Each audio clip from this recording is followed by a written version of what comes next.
Friends, CM CBN గారు clean bold అయ్యారు. Common people లో సిబిఎన్ గారి ప్లాన్ పటాపంచలైపోయింది అని సిగ్నల్ రాగానే ఇటు అసెంబ్లీలో రెజల్యూషన్ పాస్ చేసి, ఢిల్లీలో పార్లమెంట్ లో హడావిడి చేసి, వాళ్ళకి వాళ్లే చప్పట్లు కొట్టుకునే వీడియోలు తీసి హడావిడి చేసి, ఫోటో ఆప్స్ చేసి, అన్ని విధాల అమరావతినే కరెక్ట్ అని, అమరావతినే ఫిక్స్డ్ అని, అమరావతినే పర్మనెంట్ అని జనాల్లోకి తీసుకెళ్లడానికి అన్ని విధాలా ట్రై చేసిన, ఏది టెక్నికల్లీ అది ఇన్వాలిడ్ అయినా కూడా, టెక్నికల్లీ అది రాంగ్ అయినా కూడా దీన్ని ఇంజెక్ట్ చేయడానికి ట్రై చేస్తే with all their massive media might ఆయనకి ఊహించని షాక్ తగిలింది. ఈ ప్రాపగెండా అండ్ క్యాంపెయిన్ అంతా జనాల కామన్ సెన్స్ ముందు పటాపంచలైపోయింది అని ఫీడ్బ్యాక్ వచ్చేసిందేమో. కరెక్ట్ గా 1 డే గ్యాప్ తో ఒక ప్రెస్ మీట్ తో దిగిపోయారు సీఎం సిబిఎన్ గారు. అందులో సిబిఎన్ గారి ఫ్రస్ట్రేషన్ అంతా కనిపించింది. సైకో అని, తుగ్లక్ అని ఇలాంటి వర్డ్స్ తో ఆయన ఫ్రస్ట్రేషన్ అంతా బయటకు వచ్చింది. అయినా చూడండి, ఇటేమో జగన్ గారేమో చలాకీగా కాన్ఫిడెన్స్ తో కౌంటర్ చేస్తారు, అటు సిబిఎన్ గారు ఫ్రస్ట్రేషన్ తో సైకో అని, తుగ్లక్ అని ఫ్రస్ట్రేషన్ తో మాట్లాడారు. అంతే కదండి, జనాలు common people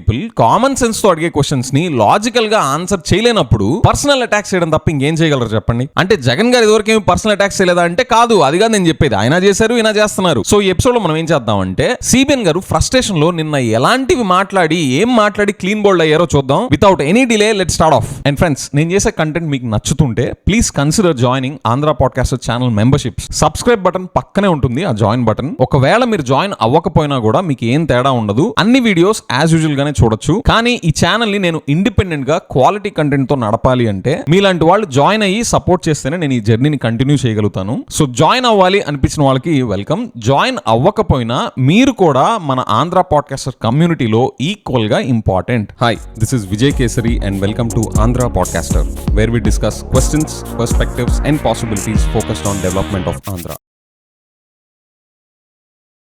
friends, before we start, నేను సిబిఎన్ గారిని మనస్ఫూర్తిగా వార్మ్ గా ఒక విషయంలో అప్రిషియేట్ చేస్తున్నాను. నేను ఇది సెటరికల్ గా కాదండి అనేది, ఐ మీన్ ఇట్. ఇది జగన్ గారికి కూడా ఒక పెద్ద లెసన్. జనాల్లో అమరావతినే ఎప్పటికీ పర్మనెంట్ క్యాపిటల్ అని చేసిన ఒక ప్రాపగెండా, ఒక క్యాంపెయిన్ అట్టర్ ఫ్లాప్ అయిపోయిన జస్ట్ 1 డేలో అది రియలైజ్ అయ్యి ఆయన జస్ట్ 1 డే గ్యాప్ తో ఒక ప్రెస్ మీట్ తో దిగిపోయారు. Can you imagine this kind of reaction time from Jagan garu in your wildest dreams? మీరు కల్లో అయినా ఊహించగలరా జగన్ గారు 1 డే గ్యాప్ తో జనాల పల్స్ ఏంటో తెలుసుకొని కౌంటర్ చేస్తారని? 1 డే గ్యాప్ తో మీరు ఊహించే ధైర్యమైనా చేయగలరా? See, this is a very strong sign of resilience, man. And ఒక మనిషి 45-48 ఇయర్స్ ఒక ఇండస్ట్రీలో రిలవెంట్ గా ఇంకా ఉన్నారు అంటే ఈ క్వాలిటీ వల్లే ఉండగలరు. సిబిఎన్ గారిని చూసి యూత్ అంతా, మనం అంతా కూడా ఈ క్వాలిటీని ఇన్కార్పొరేట్ చేసుకోవాలి. ఇది చెప్పినంత ఈజీ కాదు. See, setbacks are common, but how fast you recover from that and be back in your game is world class sportsmanship. Sir CBN గారు, మీకు ఏజ్ 75 కాదు sir, 35. You are a master blaster. I am very very impressed, sir. ఎన్ని levels లో మీరు మీ organization ని and మీ personal gut calculations ని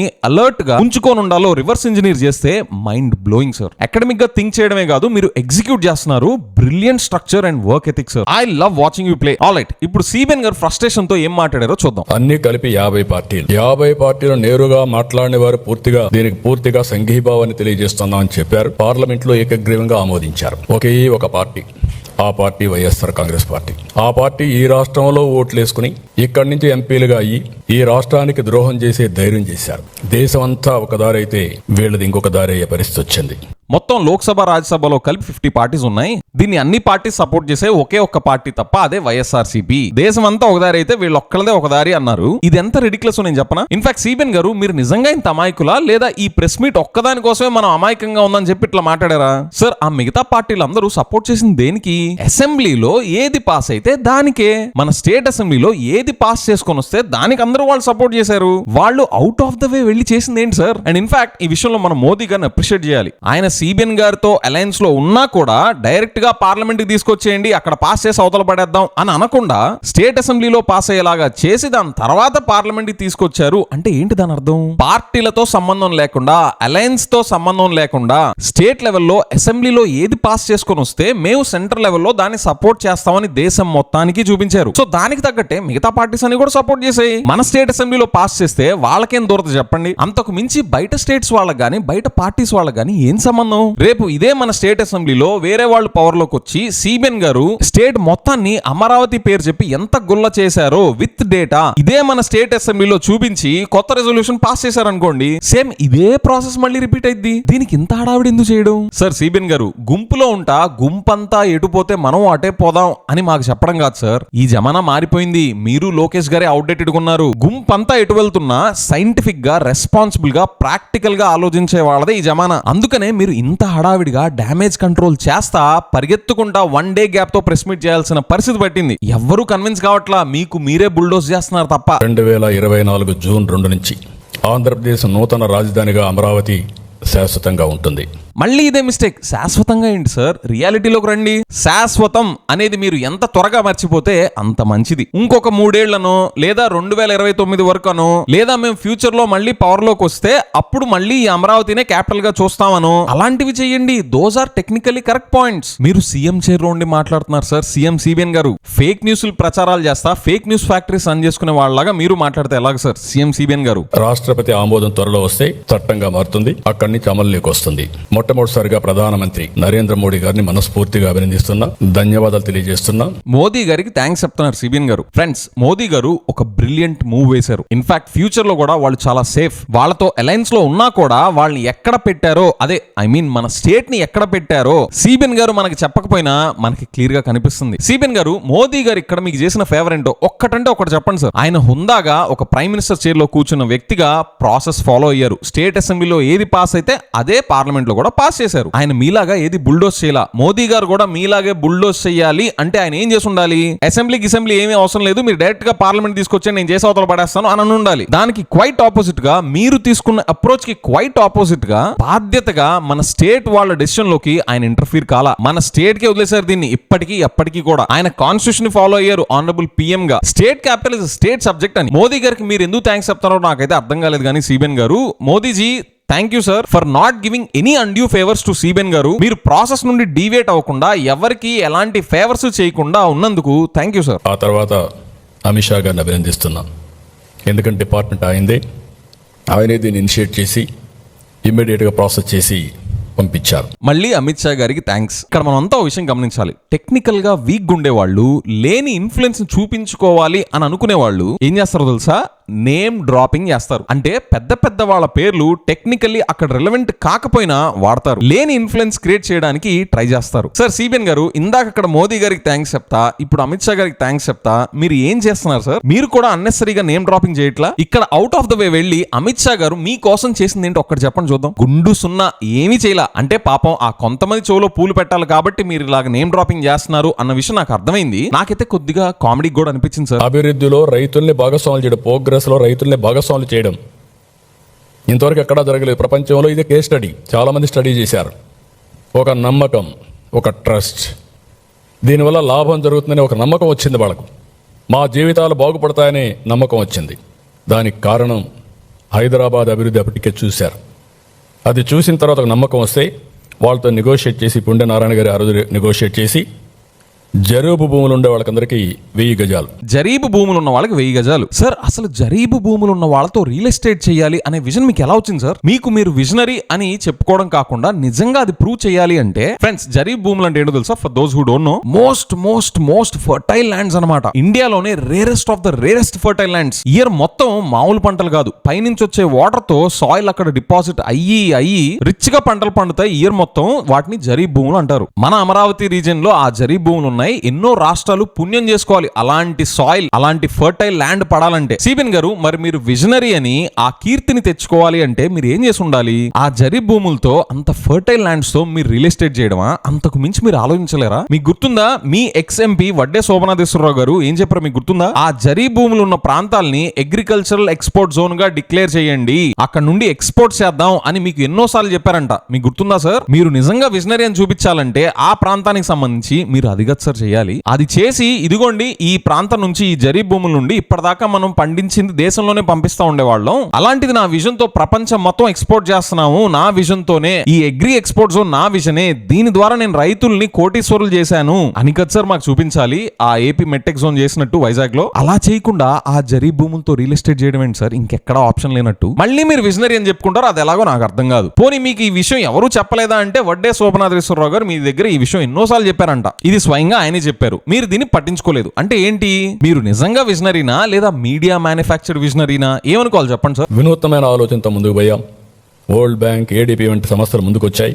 వరల్డ్ బ్యాంక్ ముందుకు వచ్చిందా సార్? మీరు అమరావతి క్యాపిటల్ గురించి మీరు చరిత్ర చెప్తున్నప్పుడు ఫ్యాక్ట్స్ కాకుండా ఫేక్ ప్రాపగండా చెప్తే ఎలాగ సార్? మీ మినిస్టర్ నారాయణ గారే కదా సార్ చెప్పింది వరల్డ్ బ్యాంక్ లోన్ ఇవ్వకుండా రిజెక్ట్ చేసింది ఈ లొకేషన్ ని అని. మర్చిపోయారా లేదా మేము మర్చిపోయాం అనుకున్నారా? లేదా మళ్ళీ మళ్ళీ చెప్తా ఉంటే నమ్మే వాళ్ళు నమ్ముతారు అని ఈ రుబ్బిందే రుబ్బుతున్నారా? ఏది మాకు చెప్పండి, వరల్డ్ బ్యాంక్ అసలు ఎందుకు రిజెక్ట్ చేసింది సార్ లోన్ ని చెప్పండి చూద్దాం. లేదా మీ మినిస్టర్ నారాయణ గారు అబద్ధం చెప్పారా? అలాగ అబద్ధం చెప్పిన మినిస్టర్ కే మీరు అమరావతి డెవలప్మెంట్ పనులు అప్పచెప్తున్నారా? చెప్పండి సార్, మీరు ఎంత గొప్ప అడ్మినిస్ట్రేటర్స్ మేము అర్థం చేసుకుంటాం చెప్పండి. మాకు మీరు చెప్పాలి సార్, వరల్డ్ బ్యాంక్ అప్పు ఎందుకు రిజెక్ట్ చేసింది, ఇప్పుడు ఎందుకు ఇస్తుంది, ఇవి మీరు చెప్పాలి సార్. తీసుకుపోతాను ఎవరు ఆలోచించలేదు. లేకుంటే ఇలాంటి నాకు తెలిసినంత వరకు ఇండిపెండెంట్ ఇండియాలో 3 రాజధానుల డ్రామా ఆడింది ఎప్పుడు లేదనుకుంటా నాకు తెలిసి.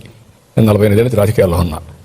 చిన్నప్పుడు నాకు తెలియదు కానీ 1978 నుంచి నేను రాజకీయాల్లో ఉన్న, చరిత్రలో కూడా ఎక్కడ లేవు.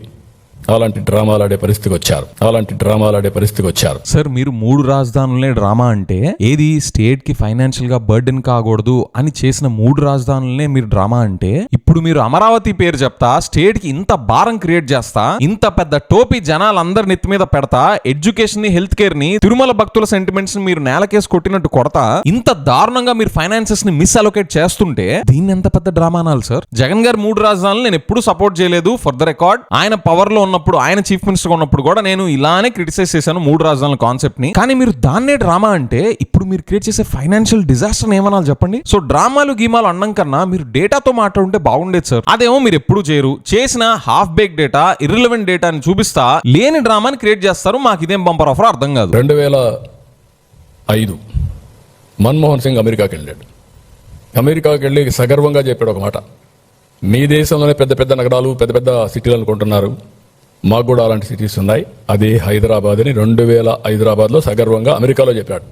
న్యూయార్క్ సిటీలో, వాషింగ్టన్లో చెప్పే పరిస్థితికి వచ్చాడు. అలాంటి సిటీ మనకు కూడా అవసరం. అందరూ మాట్లాడుతున్నారు ఈరోజు, ఇంటెలెక్చువల్స్ మాట్లాడుతున్నారు, ప్రజలు మాట్లాడుతున్నారు, అందరూ మాట్లాడే పరిస్థితికి వచ్చారు. ఇంటెలెక్చువల్స్ మాట్లాడుకుంటున్నారంట సార్. నాకు తెలిసి కాస్త కోస్తో చదువుకున్న వాళ్ళు, అంటే స్టాన్ఫర్డ్ కి, కార్నెగీ మెల్లన్ కి వెళ్ళి చదువుకున్న వాళ్ళు కాదు సార్. వాళ్ళు కామన్ సెన్స్ తో ఆలోచించే ఎడ్యుకేటెడ్ పీపుల్ ఏమనుకుంటున్నారు తెలుసా? 4,500 రూపాయలు, 5,000 రూపాయల కన్స్ట్రక్షన్ కాస్ట్ పర్ ఎస్ఎఫ్టీ తో బిల్డర్స్ పెద్ద సిటీస్ లో, ఇండియాలో పెద్ద సిటీస్ లో 5 స్టార్ ప్రాపర్టీస్ ని డెవలప్ చేస్తుంటే మనమేంటి అమరావతిలో 12,000, 13,000, 14,000 రూపాయలు పర్ ఎస్ఎఫ్టీ కడుతున్నాము ఈ కాంట్రాక్టర్స్ కి. పబ్లిక్ మనీని ఏంటి ఇలా దారపోస్తున్నారని చెప్పి అనుకుంటున్నారు సార్. అంతేకాదు, మీరు ముందు టర్మ్ లో 2 లక్షల కోట్లు అయిద్దని చెప్పారు కదా అమరావతి బేసిక్ ఇన్ఫ్రాస్ట్రక్చర్ డెవలప్మెంట్ కి. అది ఇప్పుడు ఇన్ని సంవత్సరాల తర్వాత అది 10 లక్షల కోట్లైందా, 15 లక్షల కోట్లైందా, అండ్ అసలు ఈ ప్రాజెక్ట్ ఎన్ని సంవత్సరాలకు పూర్తవుతుంది అని అనుకుంటున్నారు సార్ వీళ్ళంతా. అంతేకాదు సార్, మీరు వచ్చిన తర్వాత మన స్టేట్ లో ఎడ్యుకేషన్ సిస్టమ్ ని కానీ, హెల్త్ కేర్ ని కానీ మీరు ఎలా చేస్తున్నారో చూసి వాళ్ళు మాట్లాడేది నా నోటితో నేను చెప్పలేను సార్. నాకు తెలిసిన కామన్ సెన్స్ యూస్ చేసే ఎడ్యుకేటెడ్ పీపుల్ ఇవన్నీ అనుకుంటున్నారు సార్. వీటికి ఏమన్నా మీ దగ్గర ఆన్సర్స్ ఉన్నాయా? ఇప్పుడు కొత్తగా అసెంబ్లీకి, పార్లమెంట్కి హక్కు లేదంటున్నారు. ఎక్కడ కూర్చుంటే అక్కడే రాజధాని అంటారు. ఈ తిక్కకు పరిష్కారం ఏంటో నాకైతే అర్థం కాల. ఈ తిక్కనాలనా ఏమనాలి, ఏంటిది, దీని పరిష్కారం ఏంటి? సాక్షాత్తు పార్లమెంటు ఒక చట్టాన్ని చేస్తే చట్టాన్ని అమలు చేయవలసిన రాజకీయ పార్టీలు, పార్లమెంట్కి అధికారం లేదు, మీరెవరు చట్టం చేయడానికి అంటే, నేను వస్తే నేను అధికారం వస్తుంది, నేను మళ్ళా ప్రజలు మోసం చేస్తాను, నేను అధికారం తెచ్చుకున్నప్పుడు నేను ఏం చేస్తాను చూస్తారు అని బెదిరిస్తే ఏమనాలని అడుగుతున్నా సార్. పాపం మీరు వాళ్ళని రెచ్చగొట్టడానికి మీరు చెప్తుంటే మీ ఇష్టం sir, that is your choice. కానీ ఎక్కడా కూడా అపోజిషన్ వాళ్ళు ఇలాంటి వర్డ్స్ యూజ్ చేయాలా, అలాంటి బెదిరింపులు వాళ్ళు బెదిరించాలా. దేవర్ టాకింగ్ ప్యూర్ సబ్జెక్ట్. ఇవన్నీ మీకు తెలిసి కూడా పాపం వాళ్ళని ఎందుకు సార్ పిచ్చోళ్ళని చేస్తున్నారు? ఇందాకంతా మాట్లాడుకున్నాం, క్యాపిటల్ అనేది స్టేట్ సబ్జెక్ట్. దాన్ని మోదీ గారు కూడా గౌరవించే అసెంబ్లీలో పాస్ చేయించిన తర్వాతే పార్లమెంట్ కి తీసుకొచ్చారు. రేపు పొద్దున మీరు లేకుండా మోదీ గారు గవర్నమెంట్ ఫామ్ చేసినా ఆయన ఇదే ప్రాసెస్ ఫాలో అవుతారు, ఫాలో అవ్వాలి సార్. ఇలాగ జనాల్ని బ్రెయిన్ వాష్ చేయడం కాకుండా మీరు యాక్చువల్ గా పని చేసి రిజల్ట్స్ చూపించచ్చు కదా sir. Plan A, plan B, ఈ రెండు చూసినప్పుడు నాకు అనిపిస్తుంది ప్లాన్ ఏ మొన్నటి వరకు 3 రాజధానులు, 3 ముక్కాట్లు. ఇప్పుడు ప్లాన్ బి. ఈ ప్లాన్ బిలో ఏం చెప్పాలనో మీరే చెప్పాలి. ఆ పేరు పలకాలంటే కూడా నాకు ఇష్టం లేదు. అదే చెప్తాను మావిగానే, అది చెప్పడం నాకు ఇష్టం లేదంటున్నా. మరిచిపోవడం మంచిది. ఇలాంటి ఇవన్నీ కూడా ఏమనాలి, ఏంటి మనస్తత్వం ఏంటి? నాకు అంతుపట్టలేదు, మీకు అంతుపట్టిందా? ఈ మనస్తత్వం మీకు అంతుపట్టలేదు, ప్రజలకైనా అంతుపట్టిందా? ఏంటి ఈ ప్రవర్తన? ఏంటి ఇలాంటి వాళ్ళు రాజకీయం చేయడం ఏంటి? మనందరం కలిసి ఏ విధంగా ముందుకు పోతాం? నాకైతే ఒకప్పుడు అందరూ అంటారు సైకో అంటారు, లేకపోతే ఇతనికి రకరకాలుగా మాట్లాడతాను. నేను ఎన్ని మాట్లాడదలుచుకోలేదు. చూడండి సిబిఎన్ గారి ఫ్రస్ట్రేషన్ ఎలా బయటపడుతుందో చూడండి. మళ్ళీ సైకో అంట. సార్, జనాలకి ఫైనాన్షియల్ బర్డెన్ కాకూడదు అని ఆలోచన చేసే మనిషి మీకు సైకోనా? మరి ఇదే జనాలకి ఫైనాన్షియల్ బర్డెన్ పెంచుతా, అప్పుల్లో ఇంకా ఇంకా ఇంకా స్టేట్ ని ముంచుతా, వారం వారం వేలకు వేల కోట్ల అప్పులు తీసుకొస్తా జనాలకి ఇంత పెద్ద భారాన్ని క్రియేట్ చేసే మీరు మిమ్మల్ని ఏమనుకుంటారు సార్? మీరేం మారలేదు సార్. పవర్ లో ఉన్న వాళ్ళందరూ ఇలాగే బిహేవ్ చేస్తారేమో. సేమ్ జగన్ గారి టీం అంతా ఆయన పవర్ లో ఉన్నప్పుడు ఎలాంటి ట్రాక్ లోకి అయితే వెళ్లారో, ఇప్పుడు సిబిఎన్ గారు మీరు మీ టీం అంతా అదే ట్రాక్ లోకి ఆయన కన్నా ఆయన టీం కన్నా ఇంకా ఫాస్ట్ గా పరిగెడుతున్నారు సార్. మీరు పుట్టుపూర్వతలు ఏంటి? దీనికి ఎవరు సపోర్ట్ చేస్తారు? ఇప్పుడు ఆయన చెప్పిన వర్షన్ ఉంది, రేపు 2/3 మెజారిటీ వస్తే కేంద్రం రాష్ట్రంలో అప్పుడేంటి? అప్పుడు కాన్స్టిట్యూషన్ అమెండ్మెంటా? ఎందుకు ఇలాంటి వింత కోరికలు? ఇప్పుడు ఆ భద్రత ఇవ్వాలి, చట్టబద్ధత ఇవ్వాలనే ఉద్దేశం తీసుకొచ్చాం. వాడికి అయిపోయింది. ఇంకా ఎవరి వల్ల అవుతుందంటే, ఒక రీజనల్ పార్టీ 3 సీట్లు ఉండేవాళ్ళు, ఆంధ్రప్రదేశ్ సీట్లు 25. ఒకవేళ చట్టం చేసిన చట్టాన్ని తిరిగి మళ్ళా నువ్వు రాసే అవకాశం కూడా లేదు. అంటే ఇది తొగ్గులకు కూడా మరి చేసి అప్పుడు చట్టాలు లేవనుకో ఆయనకు, ఆయన ఏం చెప్తే జరిగింది. ఇప్పుడు ఎట్లా జరుగుతుందండి? ఇప్పుడు జ్యుడిషియల్ పెట్టుకున్నాం మనం. రాజ్యాంగ ప్రకారం చెక్స్ అండ్ బ్యాలెన్సెస్ అదే. నాకు అధికారం వచ్చింది కాబట్టి చంపేస్తాను, నాకు అధికారం ఇచ్చారు కాబట్టి నా ఇష్ట ప్రకారం చేస్తారంటే ఏం చేస్తారు? లోపల పెడతారు, లేదంటే మెంటల్ హాస్పిటల్ పంపిస్తారు. ఈ విషయాలు మనం గుర్తుపెట్టుకోవాలి. వీళ్ళ పుట్టుపూర్వోత్తరాలు ఏంటి, ఎవరి వల్ల అవుతుంది, చట్టాన్ని తిరగరాసే అవకాశం లేదు, తీసి లోపల పెడతారు, మెంటల్ హాస్పిటల్ కి పంపిస్తారు. సిబిఎన్ గారు, ఎందుకు సార్ మీరు బ్యాలెన్స్ కోల్పోతున్నారు? మీ ఫ్రస్ట్రేషన్ ఈ లెవెల్లో ఎందుకు బయటికి చూపిస్తున్నారు? మాకు అర్థమైంది, మీరు టెక్నికల్లీ సబ్జెక్ట్ లేకుండా మీరు ఇంత క్యాంపెయిన్, ఇంత పెద్ద ప్రాపగాండా చేసి అది అటర్ ఫ్లాప్ అయిందని తెలిసింది. దీనికే ఇంత బ్యాలెన్స్ కోల్పోవాలా సార్? అయినా మీరు మాట్లాడే సబ్జెక్ట్ కి వాళ్ళ పుట్టుపూర్వోత్తరాలకి సంబంధం ఏంటి సార్? ఫ్రస్ట్రేషన్ పీక్స్ కి వెళ్ళిపోతే ఇలాంటి ట్రాక్ లోకి వెళ్ళిపోతారు సార్. మాకు కామన్ పీపుల్ కి పుట్టుపూర్వోత్తరాలు కాదు సార్, సబ్జెక్ట్ కావాలి, పర్ఫార్మెన్స్ కావాలి, డేటా కావాలి. మీ దగ్గర ఉంటే మాట్లాడండి. అవన్నీ లేకపోతే పుట్టుపూర్వోత్తరాల గురించి మాట్లాడడం ఏంటి సార్? మార్చడం ఎవరి వల్ల అవుతుంది? చట్టాలను తిరగరాసే అవకాశం లేదా? చట్ట సవరణ అంటే మాకు తెలియదు అనుకున్నారా? లెజిస్లేటివ్ అసెంబ్లీ అంటే ఏంటి సార్? చట్ట సభ, చట్టాలు చేసే సభ, చట్టాలని సవరణలు కూడా చేసే సభ. ఎలాంటి చట్టాల్లో అయినా సవరణలు చేయొచ్చు, ఎలాంటిదైనా కూడా. ఇండియన్ కాన్స్టిట్యూషన్ లోనే ఇప్పటిదాకా 160కి పైగా సవరణలు చేశారు. There are more than 160 amendments in our constitution. మన కంట్రీ ఎవాల్వ్ అయ్యే కంట్రీ సార్, మీలాగా అవుట్డేటెడ్ ఫిలాసఫీతో రన్ అయ్యే కంట్రీ కాదు. అమెండ్మెంట్స్ అనేవి అవసరం. కాంటెక్చువల్ గా కాలమాన పరిస్థితుల ప్రకారం మన కాన్స్టిట్యూషన్ అమెండ్ చేసుకుంటా వెళ్ళాలి, చట్టాలని సవరణలు చేసుకుంటా వెళ్ళాలి. ఇంత అవుట్డేటెడ్ థింకింగ్ తో మీరు అడ్మినిస్ట్రేషన్ ఎలా చేస్తున్నారు సార్? అంటే మీరు ఎలాంటి చట్టాలు చేసినా అందులో లోపాలు ఉంటే మార్చుకునే అవకాశం నెక్స్ట్ గవర్నమెంట్ ఉండకూడదా? అంటే మీరు ఇంకా మార్చలేము అంటే నెక్స్ట్ గవర్నమెంట్ వచ్చిన వాళ్ళందరూ ఇంకా మార్చకూడదా? అందులో టెక్నికల్ ఫాల్ట్స్ ఉన్నా కూడా. సార్, మీరు డిక్టేటర్షిప్ లో లేరు, మీరు డిక్టేటర్ కాదు. మీరు చెప్పింది ఎప్పటికీ చెల్లాలి అంటే చెల్లదు, మీ టర్మ్ వరకే చెల్లిద్దది. దాని తర్వాత నెక్స్ట్ ఫామ్ అయ్యే గవర్నమెంట్ మీరు చేసిన చట్టాల్లో లోపాలుంటే, వాళ్ళు చెప్పే ఆలోచనలో ఇంకా మెరిట్ ఉంటే వాళ్ళు మార్చుకుంటారు, మార్చుకోవచ్చు. మీరు అలానే కదా సార్ ఏపీ రీఆర్గనైజేషన్ యాక్ట్ లో ఈ కొత్త చేంజెస్ తీసుకొచ్చింది, ఈ ఎడిషన్స్ చేసింది అది యూస్ చేసుకునే కదా. ఏపీ రీఆర్గనైజేషన్ యాక్ట్ ఇంకా ఎప్పటికీ చేంజ్ చేయడానికి కుదరదు అంటే మీరు ఇప్పుడు తీసుకొచ్చిన ఎడిషన్ చేసుకోగలిగి ఉండే వాళ్ళ రేపు కూడా అదే యాక్ట్ లో 100 ఎడిషన్స్ చేసుకోవచ్చు. అందుకనే కదా సార్ మోదీ గారు అసెంబ్లీలో పాస్ అయ్యేలా చేయించి ఆయన కాన్స్టిట్యూషనల్ ప్రాసెస్ ఫాలో అయింది. ఇంకా ఎందుకు సార్ ఈ బ్రెయిన్ వాషింగ్? ఎవరి చెవులో పూలు పెట్టడానికి? ఇందుకే సార్ మీరు క్లీన్ బోల్డ్ అయిపోయారు అనింది. It's clearly visible. ఆ ఫ్రస్ట్రేషన్ లో ఏవేమో మాట్లాడుతున్నారు, తీసి లోపల పెడతారు, మెంటల్ హాస్పిటల్ పంపిస్తారు, సైకో తుగ్లక్. మాకు క్లియర్ గా అర్థమవుతుంది సార్. వీళ్ళు 5 ఏళ్ళు ఏం మాట్లాడలేదు.